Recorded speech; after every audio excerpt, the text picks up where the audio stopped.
bago maganap ang pangyayari, yung mapapansin ng pulang kotse na nasa harap, parang normal lang ito nagmamaneho, na hindi mo akalain na merong trahedya palang magaganap.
Nakadisgrasya! Nakadisgrasya!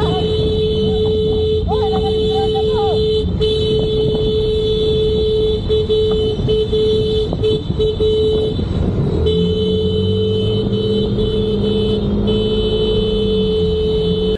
Ayon sa video uploader na nagngangalang si James Suriao na may caption na pa-share po para mapanagot ang driver na yan, nangangahulugan na itong video na to ay bago lang nangyari at kasalukuyan sigurong hinahanap ang driver nito. Kaya para makatulong tayo sa mga tao na nadisgrasya nito at naagrebyado, maaari natin i-share o itag ang LTO para agara mapanagot ang driver na to.